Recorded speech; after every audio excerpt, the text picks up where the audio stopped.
We cover the latest topics and trends making waves across the sport and chat with our industry's most prominent leaders, so your golf business stays one step ahead. Welcome to Golf Business Live, powered by Club Caddy. Here's NGCOA CEO Jay Caron and owner of Augusta Ranch Golf Club and Vice President of the PGA of America, Don Rea.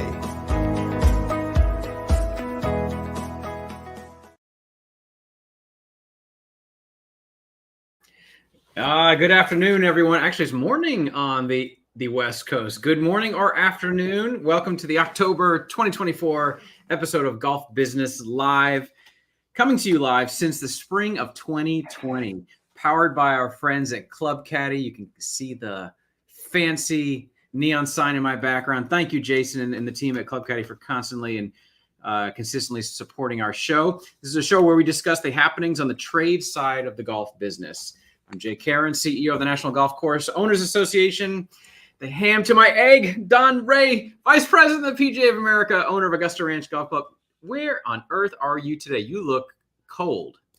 It is. I have hand warmers. This is not Arizona weather. These are keeping my hands warm. You know what? The softening of the man. That's what's happening here. The softening of the man in the 21st century. Look at this hand warmers. No. It's taking advantage of technology, which is what we're going to talk about today. It's okay to get a little smarter and not have your hands cold or to use AI and all the other stuff. But Sun River, Oregon, Jay, this is the third of the Women's PGA Cup, something the PGA of America started 4 years ago under the leadership of Susie Whaley. And it's a global event. We've got 6 countries out here. I always forget one of them, but it's Australia, Canada, Great Britain, and Ireland, Sweden, and South Africa. Did I say South Africa? But wow. So I'm here. John Lindert is our president, so he captains the team. So therefore, I'm kind of representing the PGA of America. I gave the opening ceremony speech last night, and I'll hand out the trophy on Saturday night. But it's a really, really cool event, and it's really brought the global PGAs together. The PGA World Alliance has done amazing things, but this event has truly become a must-do for a lot of the global PGAs. Wow, awesome. Man, I love to hear where you go and the things that you're doing for golf. It's awesome. Reminder to the folks watching either on YouTube, Facebook, X, or LinkedIn, feel free to comment in the comment area, and we'll do our best to cherry pick some of the very best questions and what have you. So thank you for joining us. Well, I just returned literally about an hour ago from the Golf Inc. conference down in Hilton Head, which I often refer to as just one of the best mixers in the golf industry. Just It's wonderful to watch the ecosystem come together. Those that have already established a name for themselves, over decades, and those trying to break into the industry and just kind of watch the dynamics. It's always a good moment in time to see kind of what's happening, what's on people's minds. So thanks to Jack Crittenden and the folks that put on the Golf Inc. conference. It was great. We missed you, Don. At that, I know, because you had to be on the West Coast, but it was a great event. And I led a panel discussion on kind of what's happening, the latest and greatest in the public golf sector. We had panelists from Troon and Spirit Golf and Great Life Golf. We had a really great discussion about all kinds of things happening at public golf courses. So yeah, and around the industry news right now, before we get to our wonderful guests who we've known for many years. I look forward to having a great discussion on artificial intelligence today. And just, as a disclaimer, this is the real Jay Caron and that is the real Don Rea. We are not AI characters here. Just want to make sure, I think we're going to disclaim everything in the future to make sure that people know that it's going to be interesting to see what happens between, the deep fakes and all that kind of stuff, right? So look, what do we have here? Oh, no, not quite yet, guys. A little early, a little premature. But it was glitch in the matrix right there. It's a glitch in the AI. We are already jacked up. Can I say something real fast about golfing? It was a bummer to miss that. And like I said, we got NGCOA events, we got PGA of America events, and then you have Golf Inc. And you said something that I just have to respond to, just because I started going to that when I first got into the business, and it made me smarter. I didn't know what trailing 12 meant. I didn't know what EBITDA was. And during the breakouts and in between the breakouts, to be able to talk to leaders, I'll never forget when Jim Hinckley, who's running all of these golf courses, and I had started going to these because he used to have them twice a year, right? I'd go to every single one. And he leaned in and goes, so Don, how's your portfolio doing? And I go, I'm like a head pro at a golf course. He goes, oh, well, I just figured, you run a lot of golf courses. I said, no, that's my goal is to do that. But that's what happens. Like they look at you peer to peer, and there's, I just love it because there's a lot of respect and everybody's just trying to raise the tide, right? So I love it. That's great. So around the industry, just a couple things to chat about real quick is just recognizing the destruction that has happened with Hurricane Helene.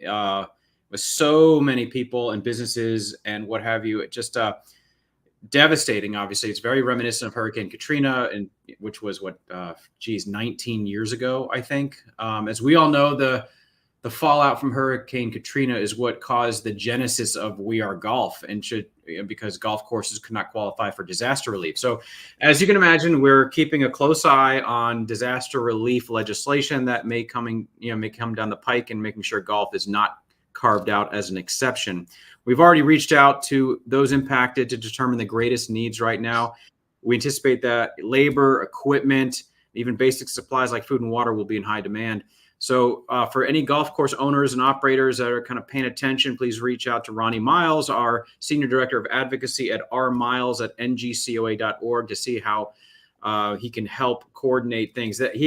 Ronnie has the uncanny ability to coordinate things just from his little office. I mean, he was talking about the hurricane that went through Puerto Rico a couple of years ago, and how he was able to get some, I think, generators off of a cargo ship to a golf course owner and operator in Puerto Rico. It's like, how do you do this, Ronnie? He works magic. But our hearts are with those that are suffering and still don't have power and all that kind of stuff. Just let us know what we can do. And I know the PGA of America has a fund. Can you talk a little bit about that, kind of what's available there? Because I know the PGA of America has kind of some kind of fund that helps with these kinds of situations too.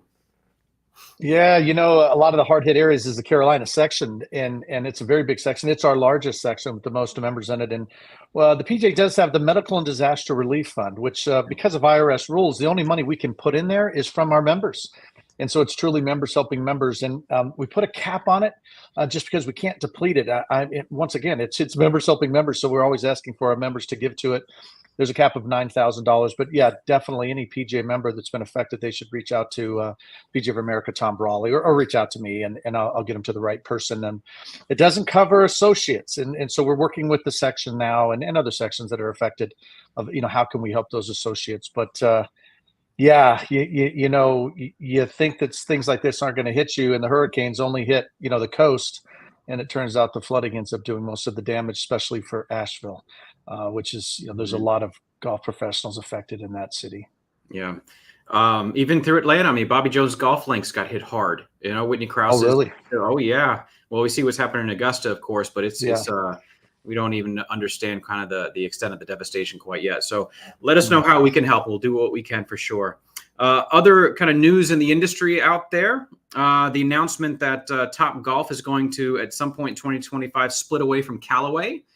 And I think the response, or the armchair quarterbacking on that has been because they're not getting repeat business. Like, they're not getting that recurring revenue. Their revenue growth has come from opening new stores, right? And so, which is obviously great, but it's interesting to see kind of a few reactions in the industry to this. It's almost like there's some that say, "I told you so," I told you it wasn't going to work out, or whatever it might be. And I don't know. I mean, I wrote an article that just came out last week. It was in my column in Golf Business Magazine about the Schadenfreude about Top Golf. Like, ha ha ha. Let's enjoy their difficulties, And I was like, well, hang on a second. Like, why would anybody do that? Right? It's not.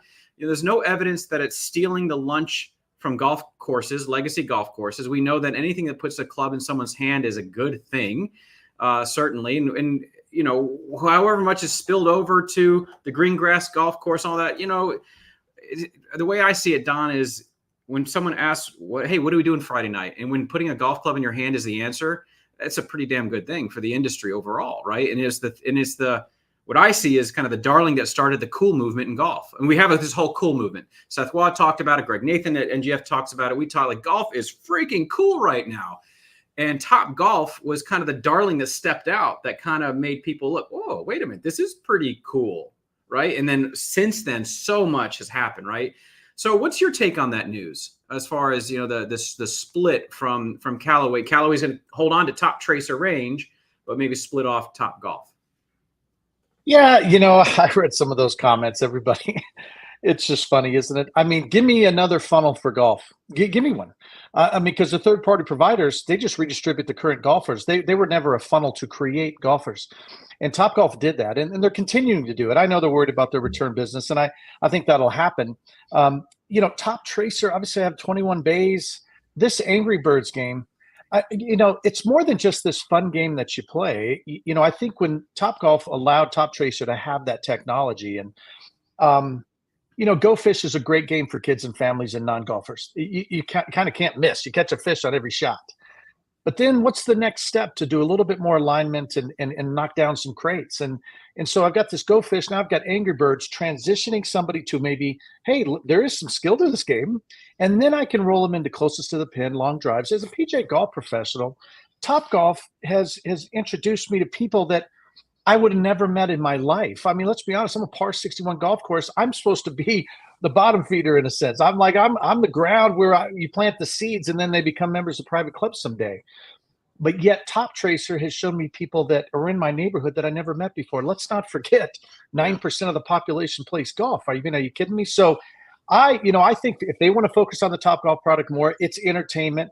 What's funny to me is Topgolf was always about entertainment, and it just happened to be golf that you were playing when you were spending time with your family. And as golf people, we try to run food and beverage businesses like golf pros. And guess what? That's why every restaurant at golf courses don't make it, is because we're running a restaurant like an amenity to a golfer instead of a restaurant. It's always a restaurant at a golf course instead of a golf course at a restaurant. So I think them being hyper-focused on the Topgolf product and not even thinking about golf, but knowing that it's growing our game. And then, hey, Callaway, we'll take it from there. Top Tracer, roll them into a Callaway, somebody who plays Callaway from the very beginning. So it wouldn't surprise me if other things happen with the range technologies. N-Range is out there. There's other competitors, TrackMan. Aligning with golf brands once you get them to the golf course is a smart thing to do. So I know they're going to come back. It doesn't bother me, but they are an important piece of the ecosystem of golf. That's a fact. Yeah, talk about funnel.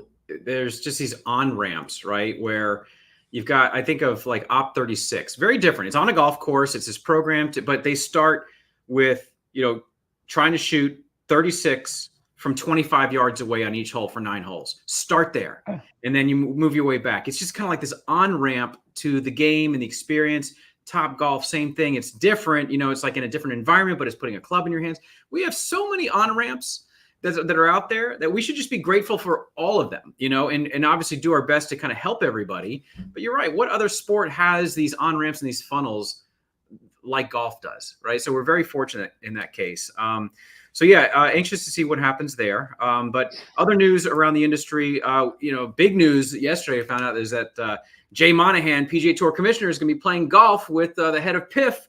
And what made me think, I'm not going to get into the whole argument, but what made me think of you and the show, and it's just the goodness of golf. Like, if there's anything that can cause two people in a 4-hour time period to kind of set things aside, or the playing field gets level. I was just talking to someone about this the other day. I was so excited talking about golf, why golf kind of thing. And I said, I don't care who you are or what power dynamic there is going on the first tee, you're both facing humility together. That's really what, unless you're both like, +2s or whatever, and then it's not you're facing humility. You're just trying to maybe see who's better. But for the average golfer, or for most golfers, it's like, there's a chance that in these 4 hours, someone's going to embarrass himself, and we know that. We're going in this together. Someone's going to top a ball. Someone's going to do this. Someone's not going to get out of the sand trap. I'm going to make a fool. I don't care if you're a U.S. senator, corporate titan, whatever. That changes the dynamics like that. Nothing else in America, nothing else in life, I think, does that. And so, I just thought, I laughed and thought about you, Don, like how we talk about the goodness of golf, and maybe they might use our own product to break down barriers and have conversations. And, so I don't know. Did you get excited about that news? Well, I'm in the middle of all of it, right? I mean, obviously it's PGA of America, the PGA Tour, the PGA Championship, the Ryder Cup, all these things. So listen, golf's the greatest connector ever. If they're playing golf together and it mends this game somehow, I mean, There's arguments on both sides of why they should play together or why they shouldn't. But at the end of the day, I just, you're exactly right. You nailed it. It's what playing golf with somebody, you're going to learn about them. And if two people are going to get married, if two people are going to have a business relationship, but two people are dating, what better way to see who picks up the flagstick, who repairs their ball marks, who doesn't repair their ball marks. I mean, I love the line. You're like, how much does a flagstick weigh? Oh, I don't know. Yeah, because you didn't pick one up the entire round. You know what I mean? So those are the things when you start to feel a person out. So, hey, if they're eventually going to do something together, I think of them playing the golf, you can start to learn somebody's credibility, their integrity, and who they are as a person. Golf reveals that in every round of golf that you play. Yeah. All right. Well, we'll see. We'll see. And it's the perfect argument for bringing back the business entertainment deduction that you can write off that round of golf because business is being conducted, right? That's something we got to work on in Washington is bringing back the business entertainment deduction. Amen. So at least expense half of that round of golf. A couple other bits of news around the industry before we get to our guests. Got the sad news that one of our great members in New Jersey, Joel Moore, owner of the Ridge at Backbrook and up there in Jersey, passed away unexpectedly a couple days ago. He was a long-time New Jersey Golf Course Owners Association officer, an active member, as well as a recipient of both the Paul Porter and the Champion Award from NGCOA. So it was sad news that we lost Joel, and our hearts go out to Pam and the family there in New Jersey. So thank you to Matt Galvin for letting us know about that. So I want to say that. A couple other bits of news. One is just a reminder that NGCOA recently published our golf simulator white paper, and really covers all the food for thought that goes into building a simulator business, not just adding a simulator, but really trying to build out a business around a food and beverage business. How do you do it? Things to consider. How do you operate it, and so forth. So go to the NGCOA website to download your copy. It was written by David Gould, one of our great longtime writers at Golf Business Magazine, and sponsored by About Golf Simulator. So check that out for any owner-operator. And there are owner-operator testimonials in there. I mean, this is the data and the information, the anecdotes came from those that have been doing it. So nothing better than learning from those who have their stripes already. Also, Golf Business Conference registration is open. So hopefully you've been on the receiving end of some emails announcing Golf Business Conference. Go to golfbusinessconference.com to register. And the exciting news I think we just put out today is that Tom Watson will be our Award of Merit winner in our closing Q&A on Wednesday of the PGA show. So we're excited about having Mr. Watson with us to talk to him about his illustrious career and some really interesting things he's doing now with Watson Links, which is a really cool mentoring program. It is a no frills, just matching up, some adults and kids to play golf together. And that's really what it's about. So I know they're looking for golf courses to participate in the Watson Links program. So we'll be talking more about that this fall and at the conference. Very exciting. And last thing I'll mention is I just got this in the mail, this shirt, this piece of swag, NGCOA. My friends at Yamaha Golf Cars sent this to me. And for any of you that love NGCOA and want some swag here, go to shop.ngcoa.org for your member apparel. Be proud to see you on the street wearing some NGCOA stuff. All right, Don, we're going to get to our guests now. Bring on Del and Ross, please. Gentlemen, there we are, live from Hilton Head, South Carolina, from the Closing Golf Inc. conference. Is that right, guys? That's right. And actually, Ross just finished up a panel here just a few minutes ago, right before we jumped on the podcast. I thought we were going to have his fans keep him from being on here. He had a fan base that swamped him after the panel. It was so good. And this is a first, I think, for Golf Business Live. We actually have a live studio audience here, viewing our audience and everything for us. You must be near the bar, Del. I mean, I wouldn't call them a studio audience. Come on, I know your crowd. Well, we've got an applause sign up too. So every time we say something smart, we'll probably have to wait for the applause to die down. So. Hey guys, welcome to the show. As the folks know, this is all about AI today. And we wanted to choose a guest for the show that are working at the intersection of AI and golf operations, because there's so much out there in AI that we could have guests talking about all the crazy stuff happen. But you guys are the ones taking the risk and starting to make things happen. So let me introduce you to our audience real quickly. We have Ross Liggett, who I've known now for a number of years, founder and managing partner of Metolius Golf. And I'll just say he is a data nerd. He knows all about cloud computing, marketing. He's just one of our resident nerds in our industry that just knows a SHIT ton about what's happening and how golf course owners and operators can leverage their mountains of data and to put it to good use, whether it's through marketing or business insights and intelligence. So welcome to the show, Ross. It's good to have you. And then Del Ratcliffe might need no introduction, but Del's one. I've known Del for, over 20 years up in the Charlotte market with certainly with Pinnacle Golf Properties as an owner operator, but one of these serial entrepreneur guys in our industry, right? He's got everything from technology companies to, even a spirits and distilling company. I think you've got bourbon. I think you had some moonshine going on there for a while too, as well. And you got out of here, Jay, without getting your bottle. I had like 6 cases I brought down and had plenty for you. I never. We saw you at a distance, but I never managed to catch up to you. So well, I'm still trying to figure out how I'm going to get mine back to Colorado. Yeah, we got to smuggle his back on the plane somehow. So we're gonna get it. He can put it in his checked bag. He's just gonna have to bite the bullet and check his bag. I'll have to do it. Yeah. What flavor you got there? Is it the bourbon or is it I've got some bourbon and I've got some rye. We got a couple cases sitting down here still left over. So good for you guys. That's right. We could just take a sip every time we say AI. We can take a shot. You know. And with that comment, we just lost half our studio audience. Awesome. Hey, all right. So Del, I want you to start the conversation a little bit by talking about what you have done. We've written we have a couple opinion pieces out there right now that touch on this. They don't go very deep on it, but I know that you are deploying and maybe beta testing and putting out to the market an AI technology that would essentially answer the phone for the golf course when the golfer is calling and they're getting an AI attendant.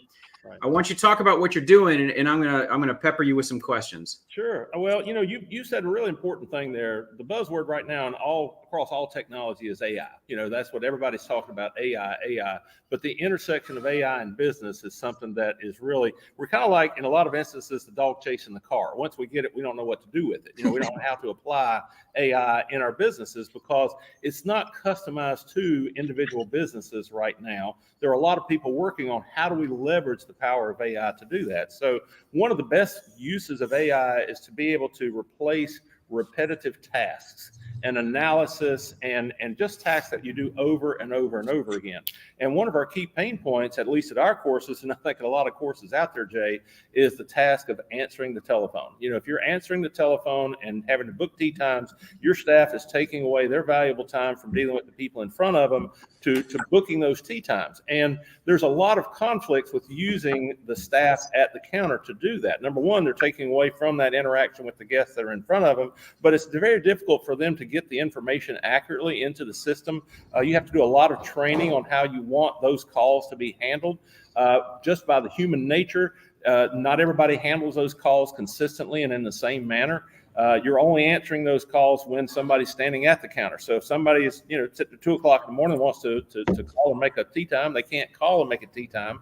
And a lot of our golfers, even though we've tried as an industry for a long time to move a lot of our reservations online and use online booking systems, there's still resistance to that. There's still a lot of golfers that don't want to do that. So we have developed a system where we can use AI, and it's a true booking system that you can call. The AI will not only handle booking tasks, though, but it also handles the mundane questions that everybody asks. What's the weather going to be like when I play?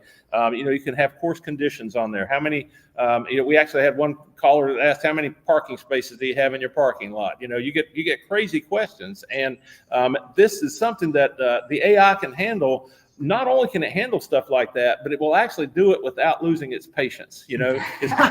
And trust me, if you listen to some of these, when people realize they're talking to a machine, it's really funny how they'll try to trip it up, and we're now on our 5th version of it. It's advancing very rapidly. It does, it is backed by machine learning. We have to train the model on what we want it to do, and we have to give it specific instructions when we do have specific questions that we want a certain answer for.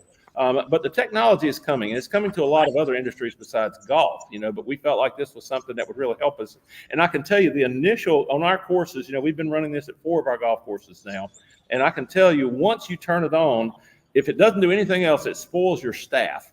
When we take it down, and we're running a lot of different versions, and we change it, I will get a phone call within 30 minutes. If we turn that system off and the phone starts ringing back to the front counter, they will be calling me saying, when are you turning this thing back on? Okay, I got a couple questions for you. Sure. All right, so one, I can see the value of that and redeploying the staff to other things. Give me an example of what you would have your staff doing other than answering the phone now. What are they doing? Because that's one of the arguments for it is right.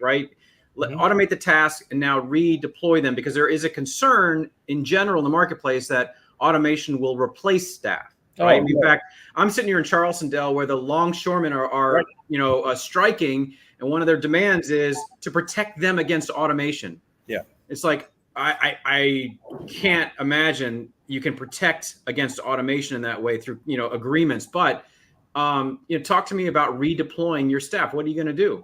Well, one of the things that we should never lose sight of is the fact that golf is a true people business, okay? And we're very much a social interaction. So the more time that our staff has to interact with the guests that are in front of them and not having to be juggling between being on the phone, taking a reservation, talking with somebody while they're trying to handle that obviously is a huge improvement in customer service that you're able to do right there. The other thing is that phone is literally, it's a noose around your staff's neck. They can't get away from that counter. So you can't have them out. They can't be out interacting with the guests that are coming into your property. They can't be out, straightening up the merchandise displays, restocking, taking inventory, doing all of those things that, they need to be doing that are really essential elements of running your business, making your business more efficient, more profitable. So there's certainly, this takes away mundane, repetitive tasks that, they could be doing. It's really more about efficient use. It's not about complete replacement. It's about efficient use. Their time can be doing something that's going to be much more productive, which in turn is going to make your business more profitable. Yeah. So, from that standpoint, that's why you're freeing up that time. You're not necessarily going to lay somebody off. As a matter of fact, you wouldn't want to lay somebody off, with this. But what you do want to do is take that time, make your operation more productive, give better guest experiences, and improve your bottom line.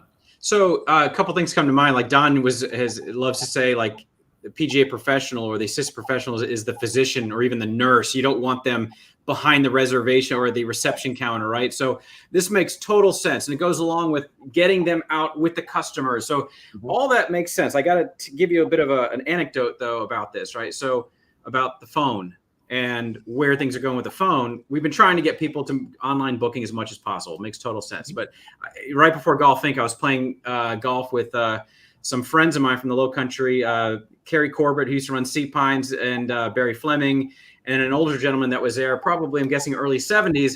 And I was talking about Google. We're actually going to get to some of this, like Google and the book online button and what's happening there, because I want you guys' opinions on what's happening. And I was telling him about the things that we're doing. He's like, can I just pick up the phone and call and make my reservation? Like, he's probably 72, 73, get it. So if you're investing in technology that's meant to kind of answer the phone, that doesn't seem like a growth market where generations, Gen X and younger, we don't use this thing to make a phone call anymore, right? And so, or at least the trending is down. So why make the case for why a golf course operator would invest in technology when the upcoming generations are using the phone less and less and less anyway as an actual telephone? Well, you have to realize, okay, this is a booking engine. It's not just a chat bot. Okay, we're not just talking into it. Okay, we can actually use this same technology. You can book through a chat box. You can actually chat with it. You can text with it. You can go online and we can have an interface on your website. So all of those are just different channels. Think of it as it's kind of like an omni-channel. That's the term that's been out there a long time. But this technology can apply across any interface that you've got. Voice is just one that we've never had before. We've never had a booking engine by machine that could communicate with voice, but all those others are certainly options. That was one of the keys to this is you have to be able to book the tee times first. It's not just layering on the AI to be able to understand the human interaction through voice. So does that mean that this technology eventually, like, could I book a tee time through my Alexa? Yeah.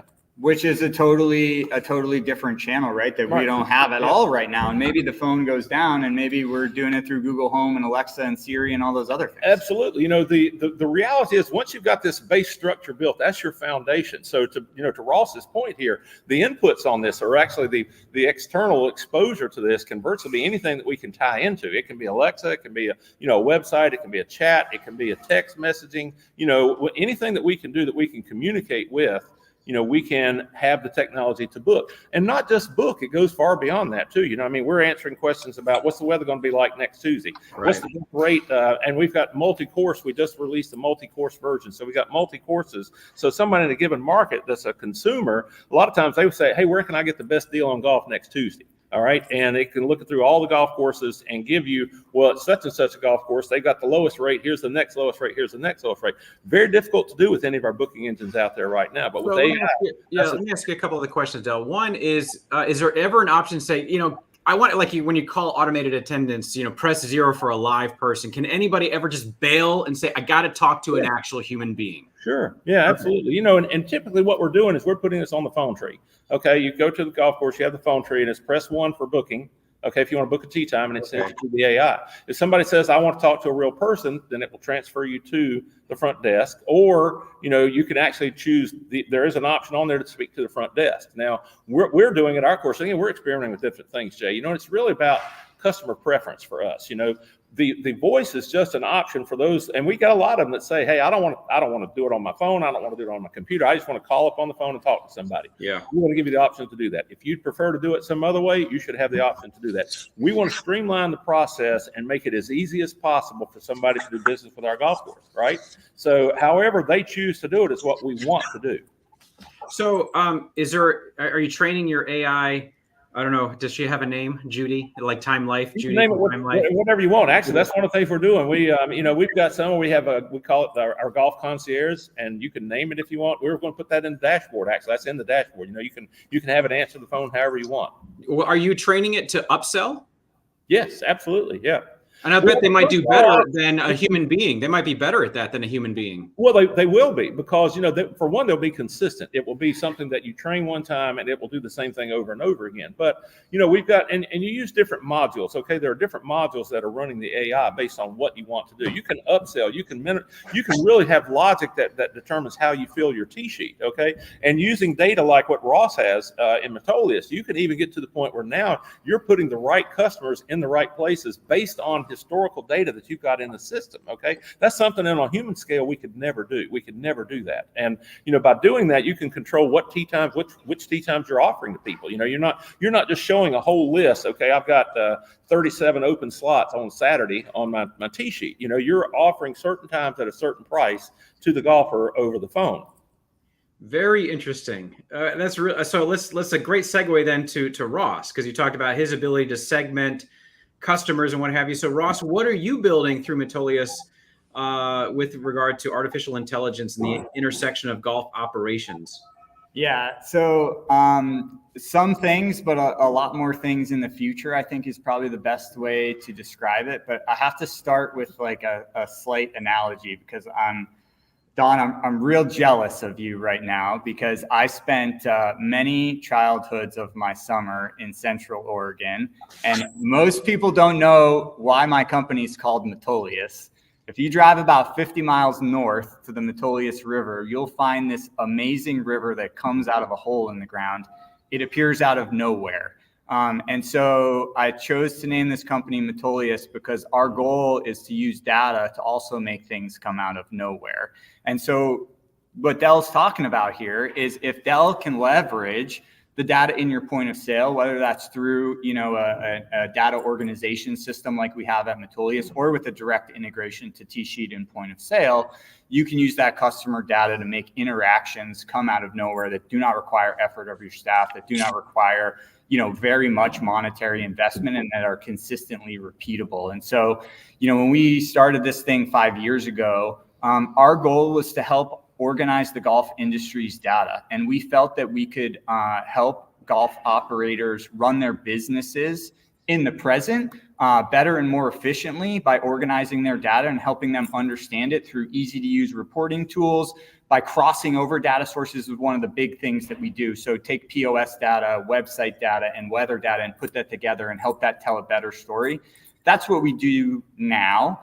But we have always felt that the organization of that data would be the key for our industry to use artificial intelligence, and more specifically machine learning, as those tools became more and more available to us. And it's pretty exciting. I guess pretty lucky if you're in my seat, but we're sort of at that intersection right now, and Metolius as a company is also kind of at this moment where we have grown enough where we have a pretty solid amount of data and a really solid, clean data platform, and we hope that we can use that data to help operators be more efficient. And so the best example that I have to share with that right now is we've trained a machine learning algorithm on weather. And so we fed into that algorithm about 100,000 hours of T-sheet data, anonymous T-sheet data that had the number of rounds that were played, the time of day and all of that, and also the weather conditions. And so now for all of our clients in their dashboards, we take their weather data and we run it through our classification algorithm, and it tells them whether the weather was prime weather for golf, playable weather for golf, or unplayable weather for golf. That's helpful in and of itself, but when you bring that back into the actual rounds data, and then you can isolate by hour, what were the bad weather hours, you can kick those out of your analysis and you can get a true analysis of how your business is performing. So one example of how, we're using machine learning to develop a weather insight to bring that back to the big business performance data and make it easier for a manager to understand what's happening and make better, more informed decisions on what's happening. Let me ask you about that. I wrote down, we love to use the word intersection now. It's one of our great corporate terms, right? So, artificial intelligence, weather, and we've been trying, obviously with Pelusa's been using golf playable hours and trying to match up weather against performance to really understand, was it weather that may have caused the dip, and reduce the number of hours to play golf, and how do you perform against that? Really good, smart evolution of how we've been trying to look at performance in our industry. In this case, you can do a look back, right, to understand these things, but how is this impacting maybe dynamic pricing as well? So that it's, the weather looks fair. Does the rate go up, or, the weather's looking pretty crappy, so do we drop our price? What are you seeing with that right now in our industry, or what's to come? Yeah, exactly that. And I think, the growth of the technology in that space, whether it's driven by machine learning or not, is just incredible. The ability for us to look at what do we have on the T-sheet right now, and there are several systems that do this, and these are incredible tools. I actually got the chance to be on a panel with one earlier this week. But what do we have on the books? And then using historical data again, what do we historically book between now and expiration? And then using weather forecasting to bring that in, what's the weather going to be like at the time of expiration, to create a forecast. And then you can understand, okay, is that number of golfers more or less than I generally do in this hour, or maybe even down to this exact tee time? And then is my price too high? Is my price too low? Or what I like to look at is, like, sometimes, hopefully most of the time, price is not the only driver of a person making a decision. So how can we bring other parameters into that model and understand, okay, well, maybe we're underperforming at 2 p.m. on Wednesday. That's one part of the equation. The other part of the equation is what customers like to play on 2 p.m. on Wednesday, and how much do they prefer to pay? What's the rate? What other things are we competing with? Are we competing with picking the kids up from school? Are we competing with bowling league? Those are all things that, if we collect and organize data, we can make much more informed decisions on. And it's so exciting to see the whole industry understanding the importance of data, focusing on putting good data into their systems, because I feel like the mentality is now, I'm going to put good data in because I know that's going to make me better at running my business tomorrow and well into the future. Don, do you think the bowling industry is doing this? Listen to this. This is they crazy. should. My mind. I mean, thanks, guys. This is amazing, and because my mind was spinning right now as if I know when someone likes to play, if I know through some basic questions, because they start answering questionnaires of who that person is. There's dating apps, right? And you put people with other people. What if the future is that we send invitations to people? Right now, we're very welcoming. We've got a website, and if you show up, man, we're going to get you to the first tee. But what if we knew there were some open tee times? We know that you didn't mind playing in the rain, and we knew everybody in our database because they allowed us to know them. And we started inviting people. Hey, did you know there's a tee time at 2:00 on Tuesday? And we actually found 3 people we think you'd enjoy playing with. And give us a call. Click on this button. Now we're becoming inviting instead of just welcoming. And if this can't be an if question, it's got to be a when question. Why wouldn't we do this? Because when's the last time somebody at a golf shop counter and they ask the most vital question, have you played here before? And the person says no. And you go, okay, well then go to the red umbrella. That's where the starter's at. What if you had enough time, because you weren't answering the phone all the time, that you could say, let me show you. And now as I'm walking them to the first tee, I'm telling them about the facility and I'm building a relationship. I give them my card. And now we're friends. And then I hand deliver him to the starter. Is that a better experience? Will that make somebody more loyal to Augusta Ranch? Absolutely. When a shop is full of 6 people waiting to check in and then the phone's ringing off the hook, they don't ask the questions that they kind of want to ask. Instead, they leave. And you never know why they left. This can stop that. You know, we've always been subject to in the golf industry that there's only 16,000 golf courses, 12,000 public, whatever it might be. The R&D on the really cool softwares out there, nobody ever jumped right in because how many customers can you possibly get? And now this accelerates our industry into the future because of AI and what these guys are doing.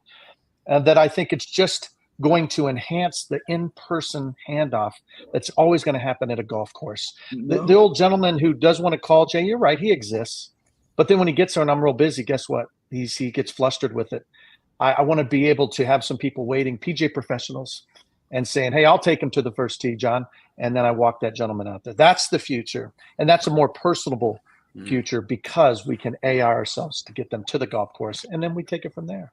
Yep. Jay, I'd like to jump in on that too and tell you, right now, our system, we have waitlist functionality in there, which will allow you to start developing latent demand. You know, and all dynamic pricing is really based off of what is the demand. You know, what is your demand? Demand can be based on a lot of different factors. Weather obviously is one of them. The bad thing about weather is, A, it's uncontrollable. And B, we have no control over what the forecasts are, and the forecasts are wrong over half the time. You know, so that's one of the things we have to deal with. But one of the things that we can do through AI, and we're building on this too. Now we don't have this ready, but we're building on this too. Is there are a lot of other factors that can influence what is the demand on your golf course. AI can actually use some of those, and we have publicly available ways to do that. For example, you know, what's the hotel occupancy rate in your area? If the hotel occupancy is really high, chances are you've got a higher demand for golf at your golf course, okay? Are there any other events that could be potentially influencing it? What is the availability of rounds at other golf courses in your area, okay? If other golf courses, if their tee sheets are all full and yours is not, hey, guess what? You shouldn't be pricing your demand low because demand in the area is high, so maybe you are going to fill up. It might be you're just lagging them a little bit. And that's what we're training the system to learn. It's going to be looking at all these factors, and over time, it's going to become much better at predictive indications of what true demand is going to be. Oh, I mean, this is really good, Dal. To be able to pull outside data into this, right? First of all, where you get that information and be able to pull into the same system and be able to use it for your advantage at a golf course, it's blowing my mind. But you're absolutely right, because we could come up with probably 100 factors that could be influencing demand in a market at any given time. Mm-hmm. Right. I mean, and we know this, like when the NCAA comes to town, hotel room rates go up. That's just one factor, you know, so this is very exciting because I love anything that is about generating demand and capitalizing on that. A couple of thoughts on that, though. One is Ronnie Miles just shared with me earlier this week a communication from the editor of Consumer Reports, which, you know, we've never dealt with Consumer Reports from the golf industry. It's you know, and it's a good magazine as a consumer to kind of have your finger on the pulse of what's out there and looking out for the consumer. But it was this an advocacy tone against dynamic pricing, like dynamic pricing screwing the customer. And we got to look out for this. And we got to watch out for when it crosses the line of gouging, you know, versus, and it's going to be interesting to see where this goes, but it's that signal is in my mind now to start making sure that, you know, what are the guardrails? What are the boundaries? Because I've seen examples of egregious behavior where a machine did not pick up on what was going on and started raising prices. For example, there was a hurricane coming to Charleston years ago.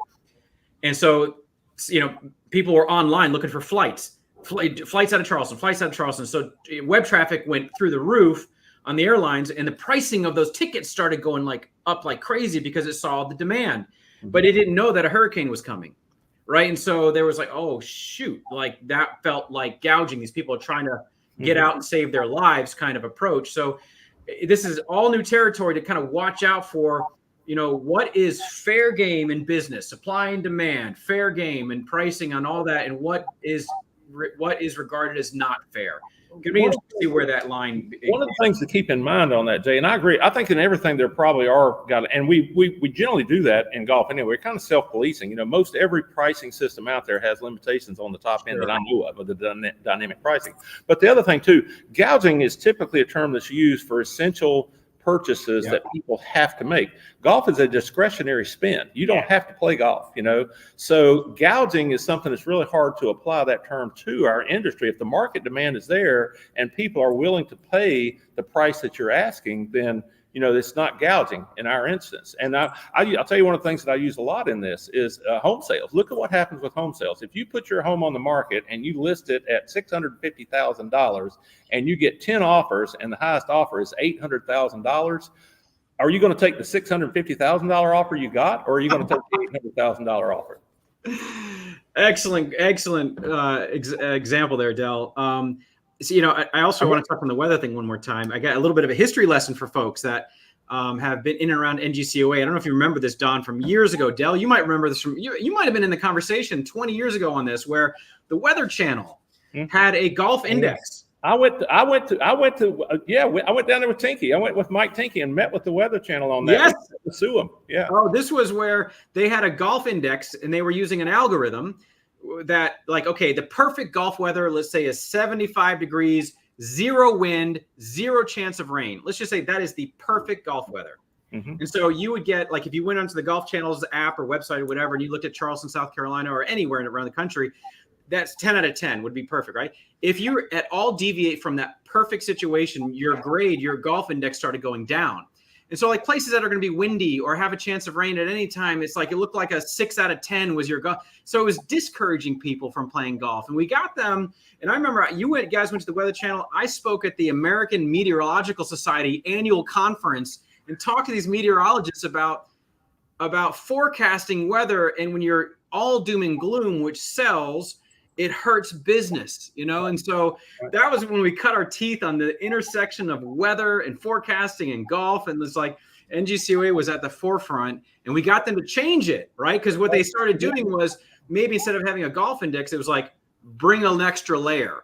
So it wasn't discouraging you from a golf. It was just kind of preparing you. You might want to bring an umbrella or something like that. Right. And they even admitted to us that they skewed to the negative side on all of their weather forecasting.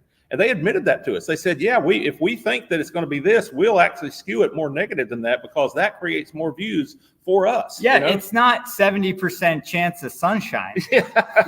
Right. I mean, Don's course would never have a perfect weather index because, as far as in the summertime or any time, if it's not, it's just it was ridiculous. Well, and the other thing was they were using the same criteria for Miami, Florida that they were using for a course in Minnesota. And the people in Minnesota are going to play. I mean, that's two totally different markets, but we're getting off down a rabbit hole. But you're exactly right. Yeah, I'm with you 100% on that. So Ross, I got a question for you. When you look back at around the 1995-96 time period, you're the youngest here, I think, on the broadcast today, I believe. So, there was this whole new thing called the World Wide Web, right? And the adoption speed of businesses using the web to its fullest capabilities, when you look at the speed of adoption, maybe back then versus what the speed of adoption of AI tools may be, do you think that because we've had the internet, that business operators are more conditioned now to jump on board, use the latest technology? Or are we going to see a snail pace in golf? Because I like to say in golf, we're as slow as banking in the church with adopting technology and adopting change and what have you. So what do you predict will be the pace of adoption with artificial intelligence tools in the golf industry? Are you optimistic, or do you think it's going to be a slog? I'm extremely optimistic for a couple reasons. The first reason is that the golf industry has a lot of data, and we have a lot of data because we have for a long time been making people make tee times. And for a long time, we didn't have a good way to leverage that information, but we have historical data, occupancy, utilization, customers, rates that they're paying, going back a long, long time. And that is incredibly valuable to us as an industry, and every operator's data is incredibly valuable to them. And that is the data is the fuel that machine learning and artificial intelligence run on. Like, machine learning and artificial intelligence don't exist without data to train those on. So the fact that the golf industry has a lot of data means there's a lot of opportunity for the industry to utilize that. I think the second thing that's really important is that between kind of the COVID era has forced a lot of people to move a lot faster from a technology standpoint. So we've been forced to learn, and we have a lot more knowledge today at the end of 2024 than we did at the end of 2020. And that means that people are in a better position from an expertise standpoint to implement tools. And I think the third intersection of that is that I don't believe that the majority of applications for artificial intelligence and machine learning in the industry are going to be completely standalone products. They're going to be products that either are almost a feature of an existing product. So think of a chatbot on a website, or products that must be completely integrated into the main operating system of the course. Example, Dell's chatbot doesn't do anything if it can't put the tee time on the tee sheet, right? And so because we are now in this really 21st century software ecosystem world where we know our systems have to connect and talk to each other, it's not the world that we were in 1995 or 2001 or even 2010. Your existing vendors are going to bring solutions to the table for you that are going to help you be better. And I guess I have a fourth one, and that's in the last 5 years, the cooperation between technology companies in the golf industry has been unbelievable to see. And to be at this conference and to be on a panel, I was on a panel, it was me, and it was 4 POS companies. I don't think I'd ever seen that before. And they're all getting along, sharing ideas. It's an unbelievable time to be in the golf industry, and I have nothing but optimism across all of these different areas. And I absolutely, people are going to adopt this stuff fast. Okay, I'm going to turn your optimism into some pessimism here. I'm just kidding. I want to ask Don Rea a question. So Don, at the Golf Business Conference this past January, we had keynote speaker on artificial intelligence and just getting everybody's minds calibrated for what's coming, what's happening. What's already happening. It's not even what's coming. One of the examples that he used was showing this artificial intelligence tool that could analyze the golf swing and tell you what you're doing wrong and maybe give you the tips or what have you. We talk about AI. I mean, the internet is a double-edged sword. It's been unbelievable in changing the world, but it has a dark side to it, and it can be destructive and all of these things, right? We know this. AI, there's the same fear, right? It can be a double-edged sword. So in this case, when I think about teaching professionals, and I think about how people learn the game of golf, I know a lot of people have been going to YouTube over the past 10, 15 years to teach themselves, right? Why do I need a PGA professional? I can go to YouTube and learn myself.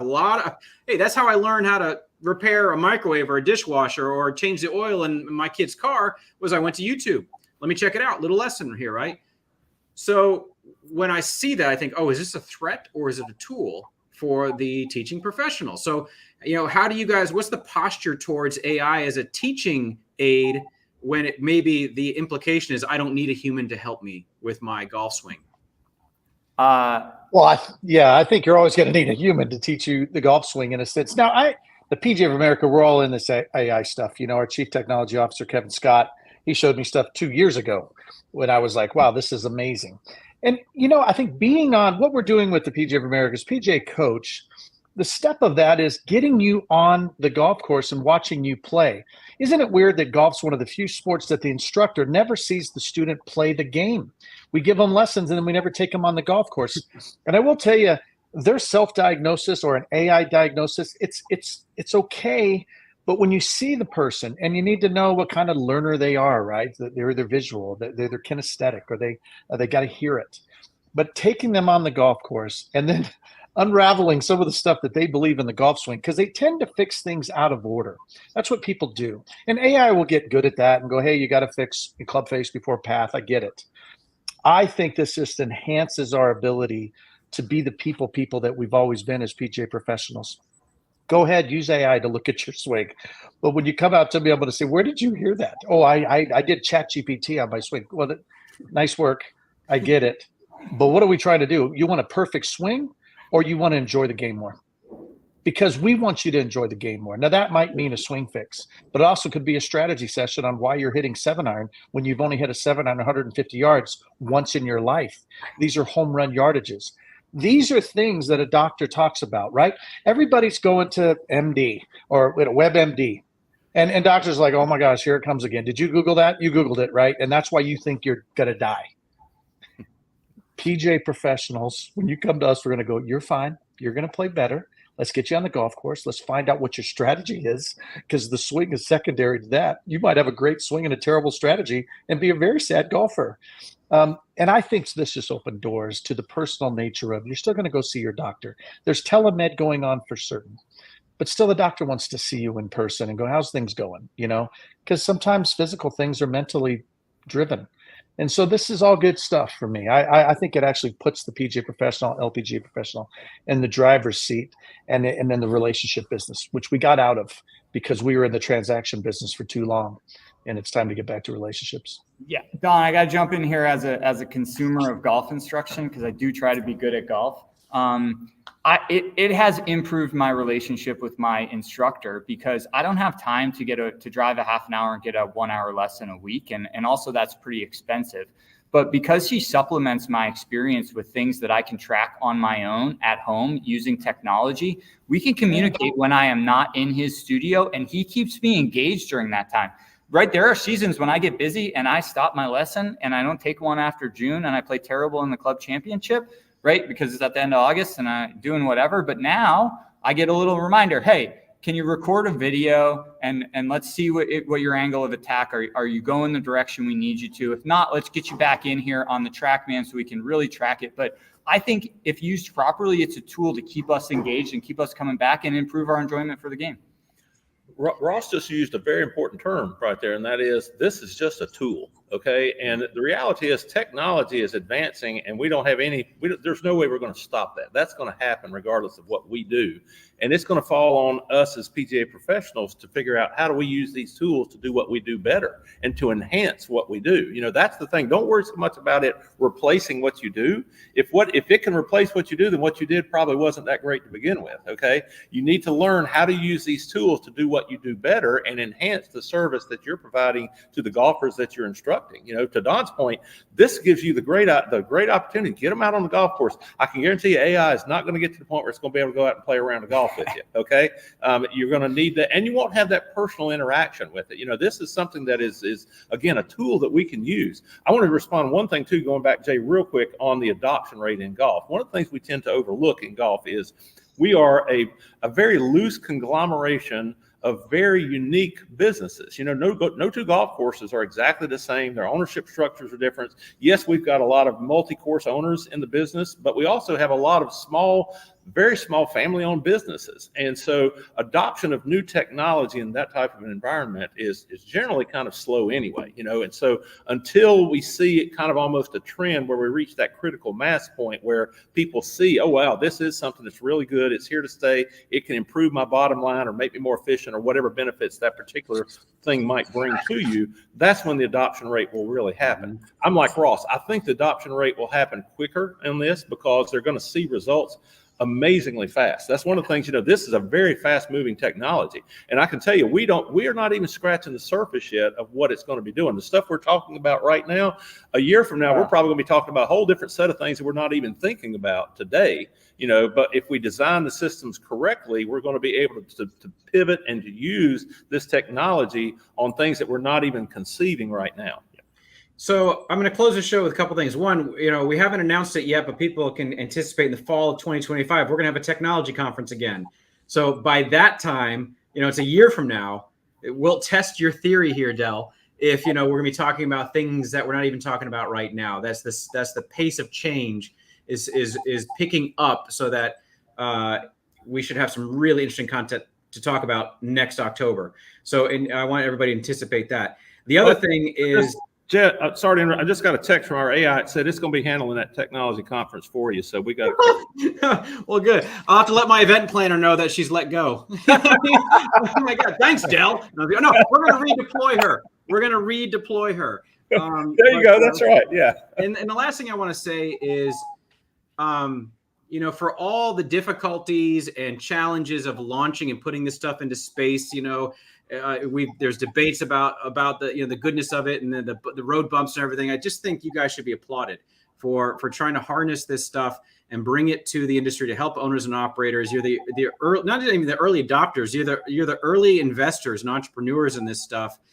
And you know, you should just be. We should have some gratitude for that. So thank you for stepping out and doing what you're doing. And you know, and I love that you guys have the owner's heart in mind here, because there have been technology that's been introduced to our industry that did not have the owner operator's heart in their strategy and in their mission and their objectives, right? And so and we'll talk about that on maybe another show, because I want to maybe drip this out a little bit for our audience that Google may be the next 8,000-pound gorilla in the golf industry here soon, right? And so we got some interesting things coming down the pike with Google and getting into searching for tee times. And so I'm under NDA about some of the things, but certainly I can say that it's coming. And we're gonna have some rich conversations around this, Don. Maybe we'll even bring Google on the show and talk about it. But so much is changing. Thank you guys for what you've added to the show and what you're putting out there in our ecosystem. We appreciate you, and to everybody at home, thanks for tuning in. We will see you guys next month for November Golf Business Live. Thanks, everybody. Appreciate you. Thanks for having us. We appreciate it. Bye all. Take care. Yeah, thanks.